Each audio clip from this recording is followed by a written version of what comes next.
Amigas y amigos, el país se había hecho la ilusión de avanzar en este año que recién comienza, 2017, hacia la creación de un clima de paz, de atenuar tensiones, de bajar el tono en la polémica, sin que esto significara que la oposición renunciaría a su derecho al cuestionamiento de la gestión del gobierno y que el gobierno, a su vez, renunciaría al derecho que le asiste a defender su obra. Pero lamentablemente no ha sido así. Las tensiones en las primeras semanas del año en curso se han agudizado y el clima se ha enrarecido peligrosamente. Y digo peligrosamente porque hemos llegado a una situación en la cual la gran iniciativa que las partes en conflicto manejaron el pasado año, el diálogo, con algunos avances alentadores, ha sido la primera víctima del actual desarrollo de la política. Creo que en lo que está sucediendo, una vez más el equipo que dirige a la oposición tiene la mayor responsabilidad. Una vez más, lo que ya se ha convertido en una constante en el sector opositor, en una tendencia firmemente asentada en la mentalidad opositora, como es la obsesión de derrocar a los gobiernos chavistas, surgidos de la voluntad popular expresada a través del voto. Reaparece, digo, constante porque es así. La oposición que se conformó a raíz del colapso del puntofijismo en 1998, con la victoria electoral de Hugo Chávez, se niega a aceptar la nueva realidad de un proceso de cambio y, como no ha podido derrotarlo, con votos apela a la vía golpista, a la violencia en forma recurrente. Si se examina el proceso político de los últimos 18 años, se encontrará fácilmente ese dato: el asedio conspirativo, sistemático de la oposición, para desalojar al chavismo del poder, incluso en episodios victoriosos para ese sector, como el resultado que obtuvo en las elecciones del 6 de diciembre de 2015, que en vez de asumirlo democráticamente, sirvió para que ejerciera desde la Asamblea Nacional la misma práctica. La situación fue utilizada no como instancia democrática, sino como trinchera para disparar contra el presidente constitucional de la República. La maldición conspirativa, la resistencia a aceptar las reglas de juego de la democracia reaparecen con motivo del segundo periodo de sesiones de la Asamblea Nacional, con la inefable posición adoptada por su nuevo presidente, Julio Borges, que en vez de diálogo, de búsqueda de consensos, el llamado es similar al deplorable que un año atrás lanzó Ramos Ayub para salir de Maduro en un lapso de 6 meses. Ahora Borges, de quien se esperaba otra actitud, reedita el mensaje violentando la Constitución al declarar el abandono del cargo del presidente Nicolás Maduro, apuntalando un claro e infame llamado a la Fuerza Armada Nacional Bolivariana a desconocer a su comandante en jefe. En cada oportunidad en que la oposición apeló a ese recurso antidemocrático, fue derrotado. Ahora se repetirá seguramente la misma experiencia desoladora. Otro comentario: el asesinato de Arnaldo Albornoz, ancla del programa La Bomba de este canal, ha conmovido al país como tantos otros casos. Se trata de un nuevo crimen consumado por el AMPA desatada que no respeta nada. Estos crímenes que causan impacto en la sociedad están acompañados por muchos otros que a diario ocurren y que no tienen la misma difusión en los medios. El fenómeno siembra el pánico en la colectividad y ha llegado el momento de que el Estado venezolano utilice políticas drásticas y eficientes para combatir el flagelo. A los familiares de Arnaldo Albornoz, el sentimiento de solidaridad de este programa y de quienes en él laboramos. Una pausa y al regreso converso con Delcy Rodríguez, canciller de la República Bolivariana de Venezuela.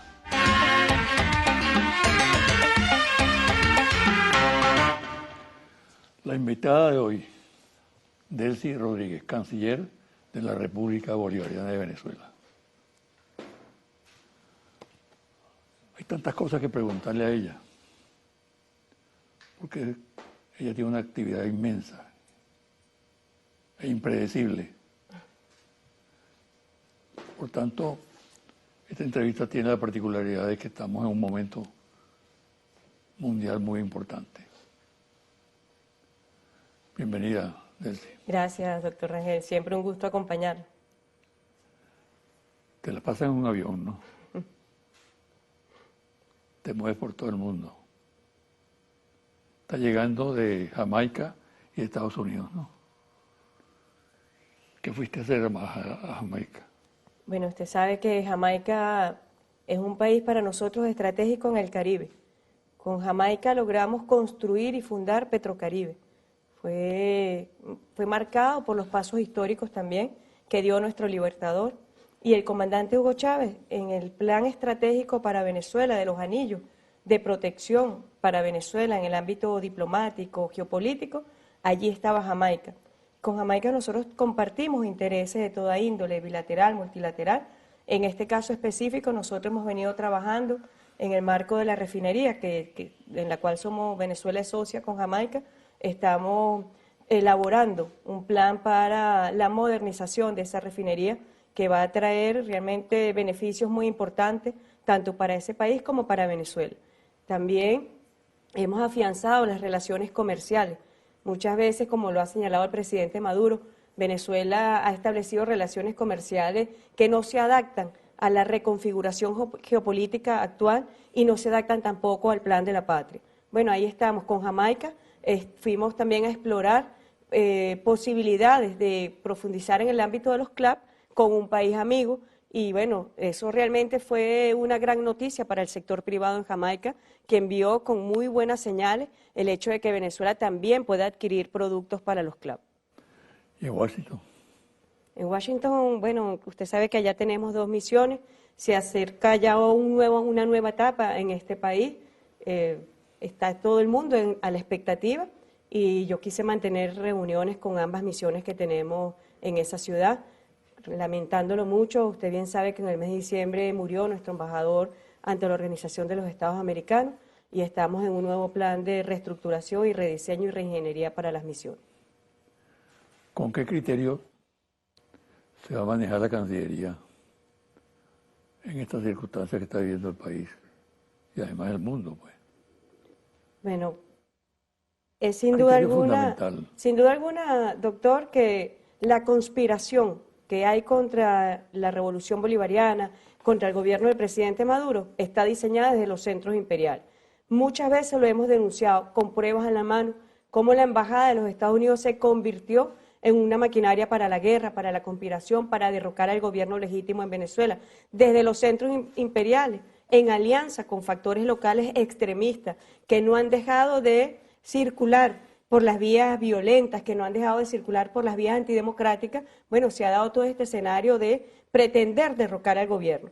En su última expresión, que yo diría que ha sido una de las más crueles porque ataca directamente al pueblo de Venezuela, como es la guerra económica, la agresión multiforme que hay contra el país, el bloqueo financiero, comercial, la guerra mediática, la guerra psicológica, todas estas agresiones con distintas expresiones tienen como víctima directa al pueblo de Venezuela. De tal forma pues que la Cancillería sin duda juega un papel muy importante a la dirección de las relaciones internacionales, el jefe de Estado, que como usted bien sabe fue canciller durante 7 años con el comandante Chávez, es un presidente pues que tiene un background muy importante en esta materia y sabe con sagacidad determinar incluso desde dónde directamente está viniendo la conspiración. ¿Están analizando ustedes este cambio que se ha producido en Estados Unidos con la elección de Trump? Sin duda ¿Qué alguna. significa? El mundo ha venido dándose en una reconfiguración. La conjetura que se hace a la mayor parte de la gente es que este personaje es impredecible. Sí, yo diría que el mundo está a la expectativa. Cuando hemos recorrido distintas regiones del mundo, bueno, todo el mundo está a la expectativa de saber qué va a pasar, de saber si el candidato Trump va a ser el mismo presidente Trump. Eso es algo que está por verse, hay que dar tiempo. El presidente Maduro ha sido muy claro en ratificar y reafirmar que Venezuela, el gobierno de Venezuela, quiere relaciones de respeto, quiere relaciones enmarcadas en el ámbito de los principios y propósitos de la Carta de las Naciones Unidas, quiere relaciones enmarcadas en el ámbito del respeto al derecho internacional, el principio de la autodeterminación de los pueblos, el principio de la igualdad soberana de los estados. Ese ha sido un mensaje muy claro que envió el presidente Maduro a la administración del expresidente Obama, y es un mensaje muy claro que también ha enviado a la administración del presidente Trump. ¿Qué presagia esa presidencia? Haciendo un ejercicio de imaginación.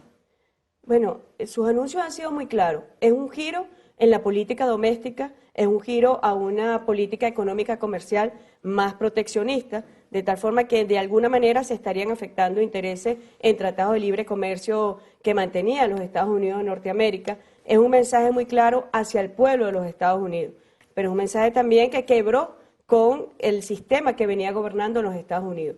Y hacia el mundo es la expectativa. Incluso las declaraciones que ha mantenido el presidente Trump sobre Rusia, bueno, también tienen unas señales distintas para el mundo. De tal manera que hay que esperar, doctor, y nosotros insistiremos y seguiremos insistiendo. Con los Estados Unidos, diálogo diplomático. Con los Estados Unidos, diálogo político en el marco del respeto. Para la Cancillería hay varios países de una gran importancia. En primer término, Estados Unidos. Luego está Guyana, por el diferendo que existe. Luego está nuestro vecino Colombia. ¿Cómo manejan ustedes las situaciones que se plantean? ¿Y qué perspectiva hay de que mejoren o empeoren las relaciones con esos países? En diciembre, apenas en diciembre que pasó, se dio una decisión muy importante cuando el exsecretario general de las Naciones Unidas, Ban Ki-moon, atendiendo a la solicitud que había hecho el presidente Maduro de proseguir los buenos oficios, bueno, dice, seguimos con los buenos oficios en el caso de la controversia territorial sobre el Esequibo. Allí hemos intercambiado posiciones. El gobierno de Guyana envió comunicación a Venezuela diciendo que están dispuestos a trabajar en el marco de los buenos oficios. Venezuela ratificó su compromiso en el marco de los buenos oficios conforme al Acuerdo de Ginebra. Es lo que corresponde. Es el mecanismo en el ámbito de las negociaciones diplomáticas que corresponde. Fue una victoria de la diplomacia bolivariana de paz y nosotros vamos a seguir transitando ese camino. No vemos a Guyana, doctor Rangel, como un país enemigo, no, son nuestros hermanos, un país vecino, y hacia el pueblo de Guyana siempre hemos tenido el mejor mensaje. Nosotros esperamos que la presidencia, el presidente Granje, pues sepa respetar el Acuerdo de Ginebra, que su gobierno respete los mecanismos que están establecidos en el Acuerdo de Ginebra y busquemos la solución práctica y satisfactoria para ambas partes que está contenido en este instrumento jurídico que es el que regula y rige la controversia territorial sobre el Esequibo. En cuanto a Colombia. Bueno, en cuanto a Colombia, usted ha visto las acciones que ha tomado el presidente de la República. ¿Justamente para qué? Lo que busca el presidente Maduro es la legalidad en la frontera. Una frontera muy viva, una frontera muy permeable, pero que lamentándolo mucho, antes de las medidas tomadas por el presidente Maduro, gobernaba el delito transfronterizo. Bueno, las acciones que ha tomado el presidente Maduro para justamente proteger al pueblo de Venezuela, para proteger a la economía venezolana de las perturbaciones que venían desde las bandas criminales de Colombia, bueno, están dirigidas a eso. ¿Están dirigidas a qué? A que la frontera se convierta realmente en una frontera apegada a la legalidad, apegada a la convivencia de las poblaciones que viven en la frontera, apegada a la convivencia pacífica de esas poblaciones. Han sido medidas realmente muy, pero muy importantes, porque hay que decirlo, como lo ha dicho el presidente Maduro, bueno, lamentándolo mucho, la perturbación más importante en el ámbito cambiario derivaba del dólar Cúcuta y deriva también de la resolución número 8 del año 2000, donde Venezuela ha reiterado por las vías diplomáticas, ha reiterado por las vías políticas que las normas que afectan y perturban el sistema cambiario en Venezuela deben ser derogadas. Esa es una exigencia que ha hecho el gobierno de Venezuela en todas las instancias al gobierno de Colombia. De tal forma pues que estas acciones que el presidente Maduro ha tomado recientemente están justamente dirigidas a regularizar la situación en la frontera. Con respecto a los Estados Unidos, ¿qué crees tú que puede hacer Trump respecto a la posición de Obama de declarar que Venezuela es un enemigo, una amenaza para la seguridad de los Estados Unidos?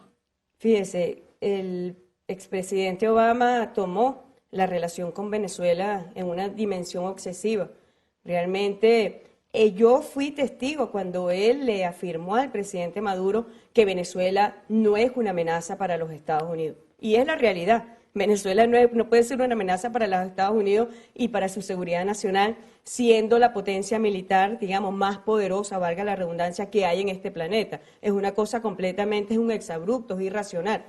Y por eso el presidente ya ha dicho, bueno, es una obsesión que tenía el presidente Obama con Venezuela. Yo fui testigo cuando él le afirmó, pero también sus asesores declararon a los medios que en efecto Venezuela no es una amenaza para los Estados Unidos. De tal forma que el fundamento de esa orden ejecutiva pierde todo sentido y valor jurídico, y es por eso que Venezuela permanentemente ha pedido que se derogue esa orden ejecutiva. Con el presidente Trump nosotros esperamos que no se vaya por el camino de la obsesión, que no se vaya por el camino de la irracionalidad y entienda pues que esa orden ejecutiva, del cual él tiene poderes para derogarla, sea en efecto derogado. Nosotros esperamos eso, nosotros esperamos que en una visión más realista, que en una visión más práctica sobre lo que pueden ser las relaciones entre los Estados Unidos, Norteamérica y Venezuela, esa orden ejecutiva sea derogada. ¿Qué piensas tú, que tiene una gran capacidad de análisis, que motivó esa actitud de Obama respecto a Venezuela? Bueno, sin duda la política del presidente Obama hacia Venezuela estuvo muy tomada por los factores más radicales de la derecha extremista de Florida y se iniciaron una especie de chantajes mutuos entre la presidencia de los Estados Unidos y el Congreso de los Estados Unidos. ¿En qué medida influyó en esa posición la actitud de la oposición venezolana? Bueno, la oposición venezolana, doctor, usted lo sabe y yo en su programa lo he dicho, es una oposición que está marcada por una naturaleza apátrida, es una oposición que no forma parte de un proyecto nacional, sino que está dirigida y determinada por intereses foráneos, está vinculada completamente a la conspiración desde afuera. Cuando nosotros hacemos día a día lo que sectores de la oposición venezolana han hecho en el mundo para desprestigiar a nuestro país, lo que han hecho en el mundo para afectar con acciones concretas y directas contra Venezuela, realmente es una vergüenza histórica, pero nosotros decimos que en algún momento tendrán que ser juzgados, en algún momento tendrán que pagar por las acciones contra la patria, por las acciones contra Venezuela y sobre todo por las acciones contra los derechos legítimos y soberanos de Venezuela.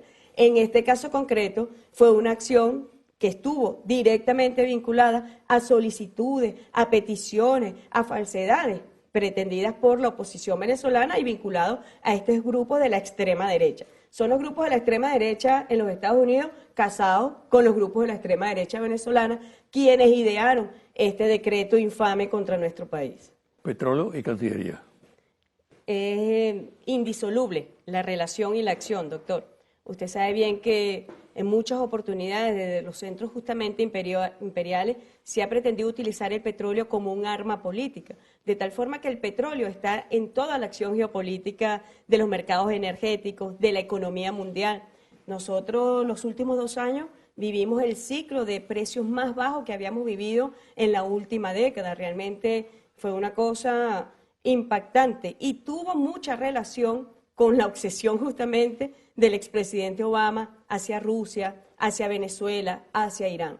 Pretender afectar las economías de estos países que no estaban plegadas directamente, lo que él decía, si no atienden a nuestras exigencias, a nuestros intereses y a nuestras peticiones, nosotros les torceremos el brazo, somos la potencia bélica en el planeta. Bueno, pero lo hicieron también a través de la economía y justamente la acción que dirigió el presidente Maduro, que diseñó el presidente Maduro, estuvo desde enero del año 2015 dirigida, ya sabiendo que el petróleo estaba siendo utilizado por el presidente Obama para afectar la economía de nuestros países, inició una serie de acciones políticas en los países, en los grandes países productores de petróleo, dirigidas al acuerdo histórico que se firmó el 10 de diciembre. Un acuerdo histórico porque ya el presidente Chávez la avisoraba, un acuerdo entre los grandes productores de petróleo, y lo logró el hijo de Chávez, el primer presidente chavista, que fue justamente un acuerdo entre los grandes productores. Nunca antes se había dado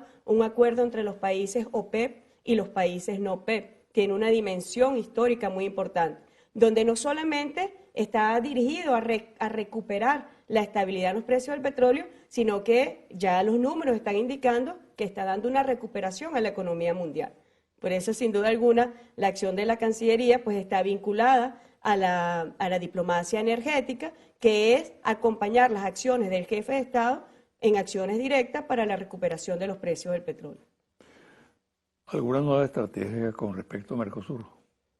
Para terminar un poco la pregunta anterior bueno. y pasar a esta, ya el presidente Maduro también ha iniciado una nueva campaña. ¿Para qué? Para resguardar el acuerdo, porque sabemos que el acuerdo tiene sus enemigos políticos, económicos, financieros. Los mercados especulativos financieros se ha conformado una especie de competencia, un competidor agresivo sobre la productividad mundial.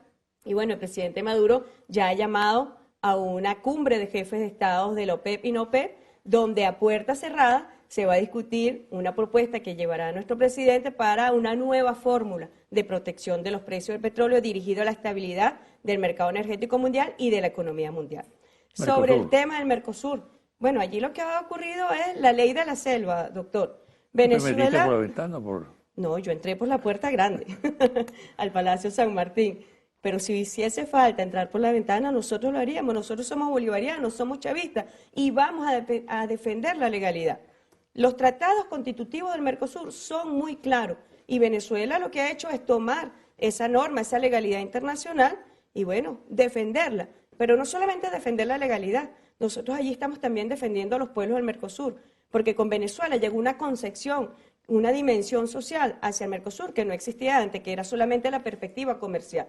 La perspectiva comercial que ahorita se está viendo además seriamente amenazada, porque cuando nosotros vemos cuál es la acción que está tomando la Triple Alianza, es sin Venezuela ahorita nos sentimos libres como para poder firmar acuerdos de libre comercio con los Estados Unidos. Creo que se van a quedar con los crespos hechos con el presidente Trump. Con Venezuela nos sentimos libres para firmar acuerdos de libre comercio donde querramos. Bueno, ahí está el mejor ejemplo de lo que está pasando en la negociación con la Unión Europea. Durante el ejercicio de la presidencia pro tempore de Venezuela, legítima, apegada a la legalidad mercosuriana, nosotros representamos al bloque Mercosur. No formamos parte de la negociación con la Unión Europea en los términos que allí está planteado, que afectaría la productividad en Venezuela, que afectaría al aparato industrial de Venezuela, entre ellos la industria petrolera, pero bueno, nosotros no podemos mandar sobre los gobiernos de estos países que tienen una concepción neoliberal, que tienen una concepción de apertura por encima de los beneficios que puedan tener sus pueblos. Y desde allí dijimos, no formamos parte de esta negociación, pero debemos alertar a los pueblos que se están llevando negociaciones a puerta cerrada que los van realmente a afectar seriamente. Mira, Elsie, Venezuela está manejando lo que pudiéramos calificar como una nueva doctrina militar, fundamentada en la alianza Pueblo-Fuerza Armada, con características muy novedosas. ¿Cómo se inserta nuestra política exterior, lo que representa la Cancillería, en ese esquema? ¿Y qué proyección le podemos dar internacionalmente? Bueno, por lo menos como difusión. Es una doctrina que rompe con los esquemas belicistas del Pentágono, que es prácticamente lo que marca la doctrina de seguridad en el mundo entero. Venezuela, el comandante Chávez rompió con esa doctrina, con ese lineamiento belicista del Pentágono y se suma a la doctrina justamente bolivariana, que es la preparación del pueblo en armas y de la Fuerza Armada en alianza con el pueblo para la defensa de la paz, de la soberanía y de la independencia. Todos derechos absolutamente inalienables de los pueblos, pero además son derechos que forman parte de la dignidad de los pueblos en sí mismos, la defensa de la soberanía.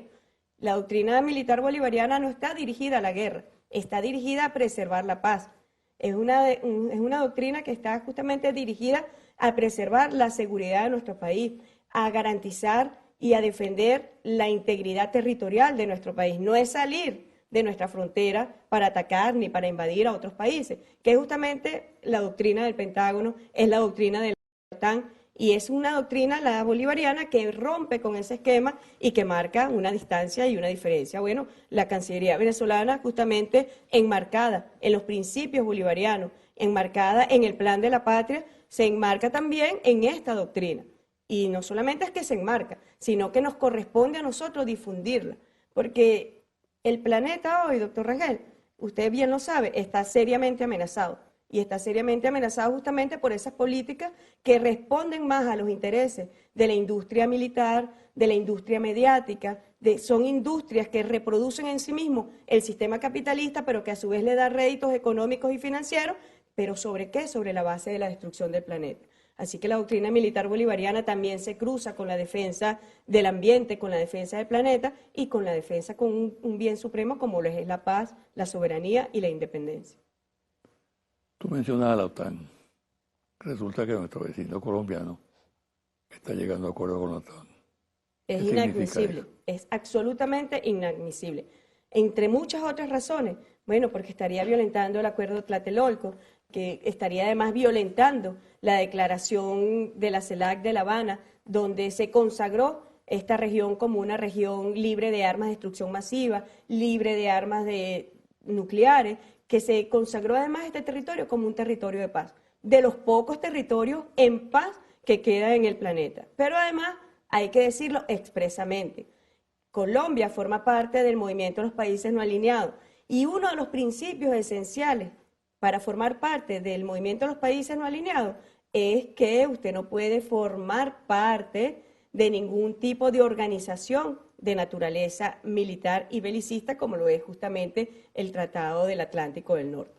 De tal manera que la exigencia que ha hecho Venezuela es muy clara, nosotros no lo vamos a aceptar, no lo vamos a admitir y nosotros vamos a acudir a todas las instancias diplomáticas que correspondan para denunciar esta situación que es a todas luces inadmisible. ¿Cómo nosotros podemos admitir que existe una potencia nuclear aquí al lado nuestro, un vecino nuestro?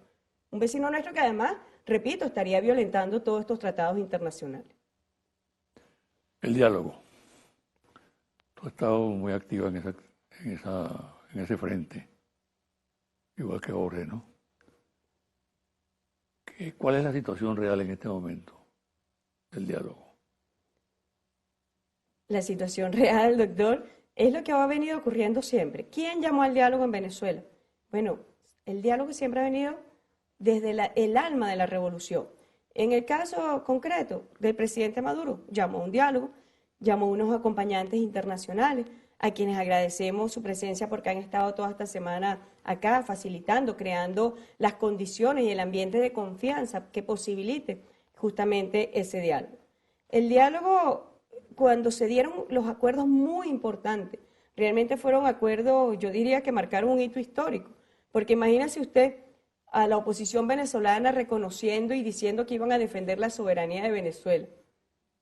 Pareciera algo como un chiste, pero ellos lo reconocieron y lo dijeron. Nos comprometemos a defender la soberanía de Venezuela, nos comprometemos a defender los derechos soberanos de Venezuela sobre el Esequibo. Se comprometieron también a cooperar con el gobierno nacional contra los factores que atentan de forma multiforme contra la economía venezolana. Y se dieron cuenta a los minutos, apenas habían pasado unos minutos, que se había firmado el acuerdo de convivencia pacífica y el acuerdo que contenía los 4 aspectos más importantes, se dieron cuenta que no les daba rédito político. Porque lo único que a ellos les da rédito político es la violencia, son las acciones inconstitucionales, son las acciones antidemocráticas. Y en ese momento entonces la oposición comenzó una etapa y bueno, se dedicaron a golpear seriamente al diálogo. ¿Qué hizo el presidente Maduro? El presidente Maduro fue muy firme, se mantuvo en el diálogo. En su discurso a la Nación, el 15 de enero, reafirmó su postura en el diálogo. Jorge Rodríguez, el alcalde, que es además el coordinador de la delegación del gobierno bolivariano, y yo fuimos a Roma, vimos al enviado especial del Papa, y el mensaje del Papa, como lo ratificó en presencia del presidente Maduro y de los otros acompañantes del diálogo, el nuncio Aldo Giordano, es su compromiso con el diálogo en Venezuela. Pero esa no es la posición de la Conferencia Episcopal Venezolana. Bueno, usted sabe bien cuál ha sido la posición de la Conferencia Episcopal en Venezuela, que se ha dedicado más a la acción política de desestabilización en lugar de los asuntos espirituales que debe atender. es más una facción política, yo diría muy interesante, ¿no? Porque rompe con todos los renglones de Dios, rompe con todos los renglones del jefe de la Iglesia Católica, como lo es su Santidad Francisco, y se ha dedicado más a la insurrección en Venezuela. Pero en el caso concreto, el mensaje del Papa ha sido y es que se mantiene en el diálogo. ¿Por qué el diálogo, doctor Rangel?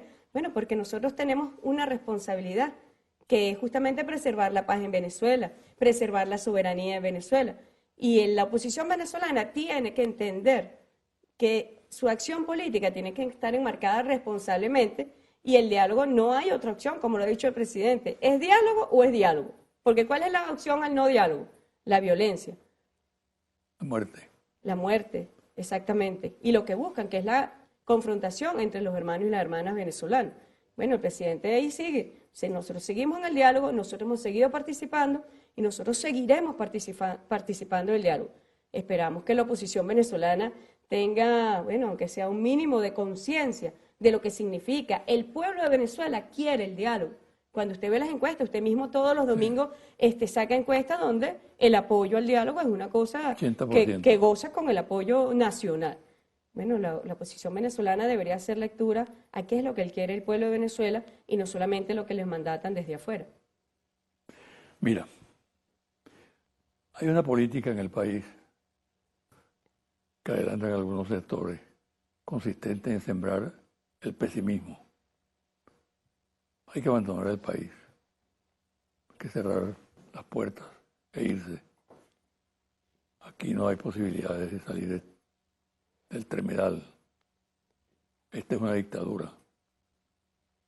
En fin, una serie de descalificaciones, ya no del gobierno, sino del ser venezolano, ¿no? ¿Qué respuesta se le debe dar a esa política? Sí, nosotros hemos venido estudiando desde la Cancillería venezolana justamente esto, porque sabemos que la agresión y los ataques no convencionales contra Venezuela ha estado marcado por etapas. Nosotros sabemos por experiencia en otros países que las guerras mediáticas preceden intervenciones internacionales. Pero las agresiones mediáticas, las guerras mediáticas y psicológicas también está dirigida a destruir el gentilicio de los pueblos, a atacar a los pueblos en su moral, a decirle tú no sirves como pueblo. Y cuando tú no sirves como pueblo, eso facilita que venga la ayuda y la intervención internacional. Y la intervención internacional llega de forma militar, no llega de forma humana, no llega con cooperación, no llega con misiones sociales, llega con bombas. Y esa es la alerta que nosotros responsablemente hemos venido haciendo. Bueno, nosotros hemos creado en la Cancillería, y este año lo vamos a poner en ejecución, el Instituto de la Identidad Venezolana. Que el venezolano sepa que es un gran pueblo, porque cuando nosotros vamos a otros países se nos dice lo que es la verdad, que el pueblo de Venezuela es un pueblo noble, es un pueblo valiente, es un gran pueblo. Y ese rescate a lo que se podría decir la integridad de la venezolanidad, nosotros tenemos que trabajarlo, no darle espacio a esas mentiras. Esas son campañas de mentiras. Usted recuerda que el año pasado se dieron campañas en algunos países cercanos donde se decía que lo que llegaba de Venezuela eran delincuentes, eran criminales, que habían que echarlo. Forma parte de esas mismas campañas imperiales para atacar la moral de nuestro pueblo. Y nosotros tenemos que justamente saber que las expresiones culturales, que las expresiones humanas, que las expresiones sociales, que las expresiones económicas del pueblo de Venezuela poco se dan en el mundo. Y fue uno de los grandes, cuando nosotros vemos la gesta de nuestros libertadores, de Simón Bolívar, nosotros sabemos lo que somos los venezolanos. Nosotros los venezolanos somos un gran pueblo y eso es algo que jamás podemos permitir que se penetre y jamás podemos permitir que se destruya.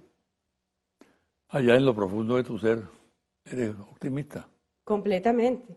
Nosotros en una revolución, yo se lo he dicho, no, nos inspira el amor y nos inspira también saber de que es justamente este pueblo quien está acompañando la revolución.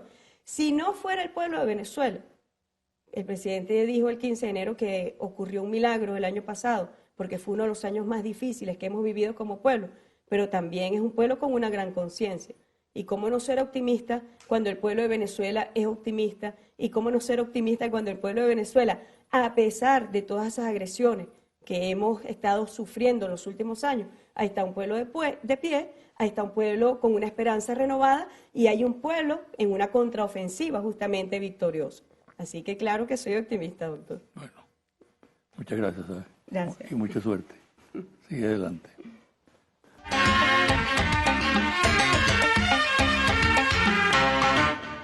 Y ahora, los confidenciales. Pocas veces un discurso de toma de posesión de la presidencia del Poder Legislativo había sido objeto de una crítica prácticamente unánime, como ocurrió con el del nuevo titular del cargo, el diputado Julio Borges. Se le objeta el tono vitinesco del mismo, por un lado, y por otro, por el contenido, caracterizado por la falta de originalidad de lo que dijo, ya que fue una repetición de lo que planteó Henry Ramos Ayub el año anterior. Y luego, por la desconsiderada referencia a la Fuerza Armada Nacional Bolivariana.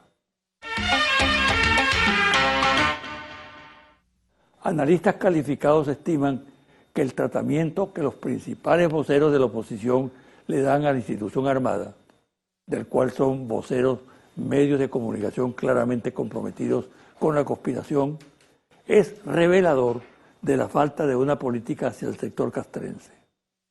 La consideración que se hace en torno a esa inexplicable posición es que definitivamente la oposición venezolana no tiene sentido del poder, ya que con ataques a los mandos de la Fuerza Armada no se construyen relaciones, sino rechazos.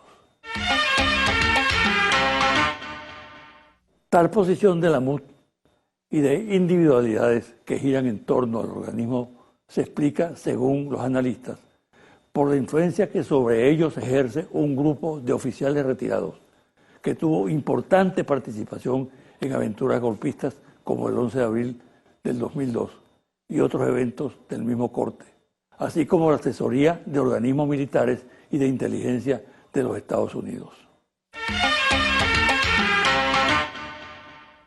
Por cierto, aun cuando el gobierno nacional se ha cuidado de dar información al respecto, entre los elementos participantes en los planes desestabilizadores denunciados últimamente figuran varios oficiales sin mando de tropa que fueron detenidos e interrogados por organismos de inteligencia. En los interrogatorios, los detenidos han suministrado importantes datos sobre los intentos de la oposición por penetrar a la Fuerza Armada Nacional Bolivariana, planes concretos para repetir, por ejemplo, un goteo de deserciones como ocurrió el año 2002 con los oficiales golpistas de la Plaza Altamira y además información privilegiada acerca de los mecanismos que está utilizando la inteligencia norteamericana para actuar en el mundo militar y minar la base de apoyo al proceso bolivariano. Definitivamente las relaciones colombo-venezolanas no marchan. Cada vez que puede el gobierno colombiano coloca más piedras en el camino. Una política lógica que favorece a ambas naciones, como es la instalación de bombas de gasolina para vender el carburante en moneda colombiana a los vecinos, es rechazada de plano. No se acepta el corredor vial y por el contrario se sigue auspiciando el contrabando, que es una manera de desangrar a Venezuela. Por otra parte, el presidente Santos arma aceleradamente su fuerza militar y estrecha lazos con la OTAN. Todo ello en el marco de una extraña política de paz, difícil de entender.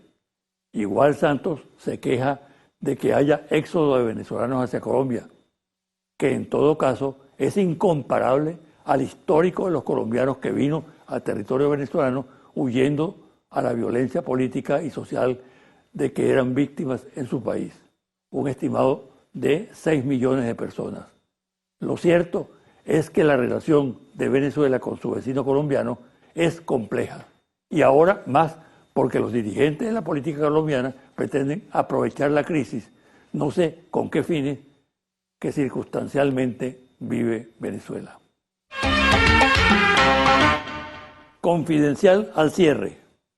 Monitor País, Interlaces, confidencial reporte ejecutivo. Ficha técnica. Entrevistas directas en hogares en las ciudades más importantes del 13 al 18 de enero 2017. Resultados. ¿Qué opinan los venezolanos acerca del abandono del cargo del presidente Maduro? ¿Usted está de acuerdo o en desacuerdo con la resolución de la Asamblea Nacional que considera que el presidente Maduro abandonó el cargo? En desacuerdo, 77%. De acuerdo, 17%. No sabe, no contesta, 6%. ¿Cómo calificaría usted el desempeño de la Asamblea Nacional en función de resolver los problemas económicos del país durante el año 2016? Diría que fue muy bueno, bueno, regular a bueno, regular a malo, malo o muy malo. Muy bueno, 5%. Bueno, 11%. Regular a bueno, 19%. Total, 35%. Regular a malo, 35%. Malo, muy malo, 29%. No sabe, no contesta, 1%. Total, 64%. ¿Cómo calificaría usted el desempeño de Henry Ramos Ayú como presidente de la Asamblea Nacional en función de resolver los problemas económicos del país? Diría que fue muy bueno, bueno, bueno, regular a bueno, regular a malo, malo o muy malo. Muy bueno, 3%. Bueno, 9%. Regular a bueno, 17%. Total, 29%. Regular a malo, 40%. Malo, muy malo, 29%. No sabe, no responde, 2%. Total, 69%. Después de un año de la oposición como mayoría en la Asamblea Nacional, ¿usted cree que actualmente el gobierno del presidente Maduro se ha fortalecido o cree que se ha debilitado? Se ha fortalecido 53%. Se ha debilitado 41%. No sabe, no contesta 6%. Mañana lunes 23 de enero, al mediodía, Fabricio Ojeda ingresará al Panteón Nacional en hombros del pueblo. Maestro, periodista, dirigente político, parlamentario y guerrillero. Fue el estratega del movimiento que provocó el derrocamiento de la dictadura. Hace 51 años, después de haber sido detenido, fue asesinado a pocos pasos del Palacio de Miraflores en la dependencia de un servicio de seguridad e inteligencia. El crimen quedó impune, pero el pueblo venezolano no borró de su memoria a este mártir de la democracia venezolana y de la lucha social, al cual ahora se le rinde justo homenaje. Hasta aquí el programa de hoy.